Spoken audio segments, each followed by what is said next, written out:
Hello and welcome to जी के affair. आज हम बात करेंगे भारत के मध्यकालीन इतिहास के बारे में। इसी एग्ज़ाम में बहुत सारे क्वेश्चन बनते हैं।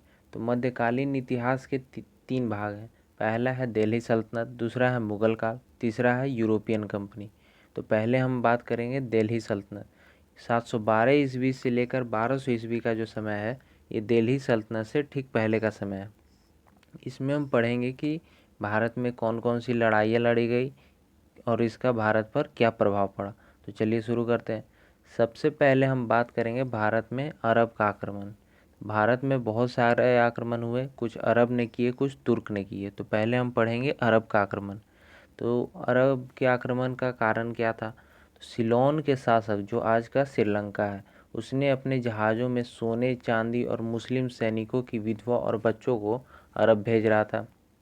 मगर होता क्या है कि वो जहाज़ सिंध के पास आकर कहीं गायब हो जाता है और अरब नहीं पहुंचता। जब इस बात का पता वहाँ के खलीफा अल हज्जाज बिन यूसुफ को पता चलता है, तो वो सिंध के राजा दाहिर सेन को उन्हें छोड़ने को कहता है। मगर दाहिर सेन कहता है कि वो उनके पास नहीं है। यह बात खलीफा को पसंद नहीं आती। वो अपने मिलिट्री कमांडर मोहम्मद बिन कासिम, जो उनका दामाद भी था, उसे आक्रमण करने का आदेश दे देता है।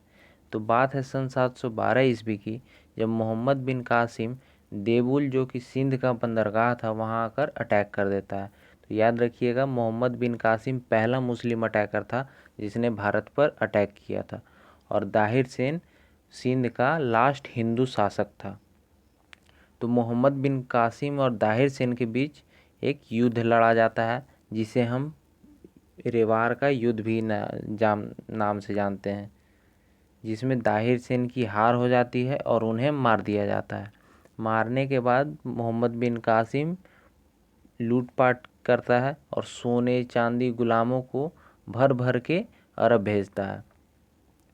मोहम्मद बिन कासिम देवुल से लूटपाट करते हुए आगे बढ़ता है और अंत में मुल्तान पहुंचता है। मुल्तान की मंदिरों में सोने की भरमार देखने के बाद मुल्तान को सोने का शहर यानी सिटी ऑफ गोल्ड भी बोलता है। पहला मुस्लिम शासक था जिसने नन मुस्लिम पर जजिया टैक्स लगाया था। जो मुस्लिम धर्म नहीं मानते थे उन पर जजिया टैक्स भी लगाया गया था। तो मोहम्मद बिन कासिम के बारे में जो हमें पता चलता है, उसके सिंध पर अटैक का, ये हमें कहाँ से पता चलता है? तो एक किताब है चचनामा, उसमें से हमें पता चलता है। चचनामा जो कि अरेबिक में लिखा गया था और ये पर्शियन में बाद में ट्रांसलेट किया गया अली बकर कुफ़ी के द्वारा। अब हम बात करेंगे महमूद गजनवी की। तो फिर मोहम्मद गजनवी तुर्क था और इसे हम तुर्क आक्रमण कहते हैं। तो इसके पिता का नाम सुबुक्तकीन था, जो गजनी प्रोविंस अफ़गानिस्तान के शासक थे। इसके दो बेटे थे, पहला का नाम इस्माइल था, दूसरे का नाम गजनी था। तो 997 ईस्वी में सुबुक्तकीन की मृत्यु हो जाती है और मरने से पहले अपना शासन इस्माइल को सौंप देता है। यह बात गजनी को पसंद नहीं आती और वो विद्रोह कर देता है। 998 ईस्वी में 27 साल की उम्र में अपने भाई की जगह खुद शासक बन जाता है और वह साम्राज्य को बढ़ाने और धनी बनाने के लिए भारत में लूटपाट शुरू कर देता है। तो इसके कुछ इम्पोर्टेंट अटैक हैं जो एग्ज़ाम में डायरेक्ट क्वेश्चन बनते हैं। तो पहला अटैक है 1001 ईस्वी, जो कि पेशावर अभी का पाकिस्तान में है। तो वहाँ इसने पहला अटैक किया था और उस समय वहाँ के राजा जयपाल थे। फिर इसका अटैक होता है 1018 ईस्वी में मथुरा में। फिर 1025 ईस्वी में सोमनाथ में। ये बहुत इम्पोर्टेंट अटैक था।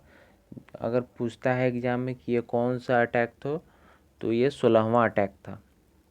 फिर 1027 में वो फिर आता है लूटपाट करने, मगर यहाँ के जो जाट और राजपूत कम्युनिटी है वो इसके खिलाफ लड़ते हैं और फिर कुछ दिन तक इनका युद्ध चलता है, लेकिन फिर बाद में वो लूटपाट करने में कामयाब हो जाता है। तो ये 1030 ईस्वी में मलेरिया के कारण इसकी मृत्यु हो जाती है। इसके शासनकाल में एक बहुत ही महत्वपूर्ण किताब लिखी गई थी जिसका नाम है किताब उल हिंद, जो कि अल बरूनी के द्वारा लिखी गई थी।